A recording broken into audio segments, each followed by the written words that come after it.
Joining me now is Congressman Adam Schiff of California. He's a member of the House Select Committee on the January 6th attack and the chairman of the House Intelligence Committee. Congressman, it's always good to speak with you. I don't know if you had a chance, and you're a busy man, to watch much of this hearing today, but watching it made me think, maybe the January 6th committee might want to talk to Marjorie Taylor Greene. What do you think? Well, it looks like we're getting a real sense of what her testimony would look and sound like, and there would be a considerable failure of recollection on some very key things. It's hard to imagine if you were calling for the imposition of martial law to overturn an election that you wouldn't remember doing so. But look, as we are reminded again so vividly this week, there are a number of members, probably Kevin McCarthy principally among them, with very relevant information about our investigation. McCarthy earlier said when we asked him to testify that there was no point in his testifying because he had said everything that he knew publicly. But of course, we found out that was yet another lie. And we found out just the magnitude of that lie in the last 24 to 48 hours. And, you know, you brought up Kevin McCarthy. I mean, these new tapes that are coming out of this new book that show that he said precisely what was reported in the New York Times that he said about Donald Trump. He had a moment of clarity, like Lindsey Graham, and then suddenly reversed it. And I think a lot of people are wondering what happened in between the moment of clarity and reversing it. Was it just talking to Trump? Was it just people suddenly laying on him how much the Trump base loved him? And a lot of people have that question. Do you think that it might be worth even trying to talk to Kevin McCarthy?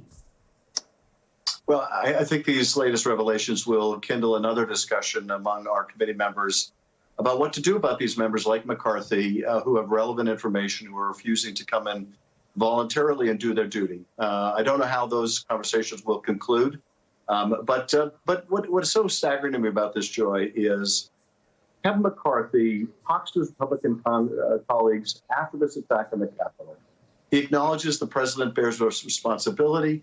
He says he talked to the president. The president admitted bearing some of the responsibility for that attack. He talked about calling on the president to resign. And then when he's asked about this, he lies about it, not just lies about it, but he attacks the New York Times and how dare they suggest this? And isn't this just them doing their fake news thing? Just the audacity of his lies. And the fact that the reason he drove Liz Cheney out of the party is that she wouldn't join him in those lies.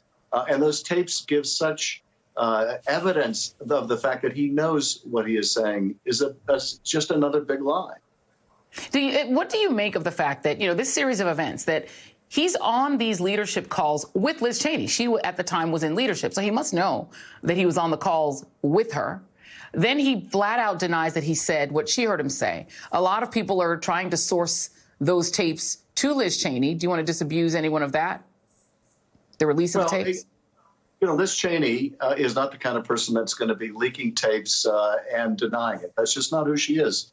You know, one of the things that this chapter of our history has revealed is something that the historian Robert Caro once said: power doesn't corrupt as much as it reveals. It doesn't always reveal us for our best, but it says a lot about who we are. Well, power revealed Liz Cheney to be a person of great courage and conviction. It revealed Kevin McCarthy to be utterly craven. And in fact, so many of the other members of his team, like Elise Stefanik, who, when Liz Cheney said, "I'm not telling a big lie that eats at the heart of our democracy," Elise Stefanik put up her hand and said, "Well, I'll tell that lie or any other you need if I can have her job." And so I think that those attacks suggesting that Liz Cheney was the source of this are just an effort to tear her down when it's Kevin McCarthy who's being torn down by his own falsehoods.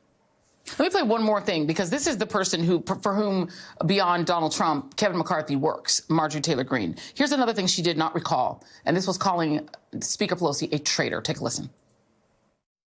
In fact, you think that Speaker Pelosi is a traitor to the country, right? I'm not answering that question. It's speculation. It's hypothetical. You've said that, haven't you, Ms. Greene, that she's a traitor to the country? No, I haven't said that. Okay. Put up. It's Exhibit 5, please. Oh, no, wait. Hold on now. I believe by not upholding the securing the border, that violates her oath of office. According to the attorney for Georgia voters who are challenging Marjorie Greene's candidacy, there was a plan A and a plan B. Plan A was that the vice president of the United States would simply overturn the election. Plan B had a code name, 1776.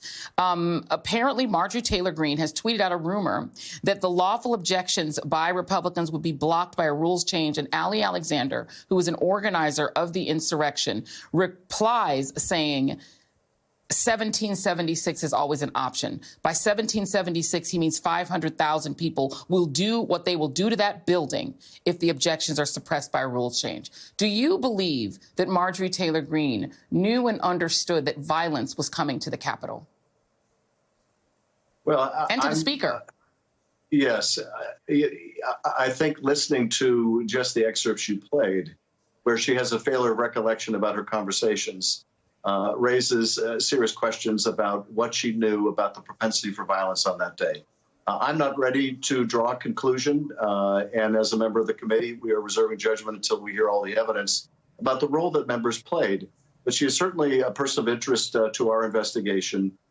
She and others who played a role in January 6th, some speaking at the rally, others meeting with the organizers, such as that meeting that she just described walking out of in that clip. These people have relevant information about the first effort in our history to stop the peaceful transfer of power, and they ought to do their duty. But of course, it doesn't appear that's at all what they have in mind. Yeah, indeed. Congressman Adam Schiff, thank you very much, sir. Really appreciate your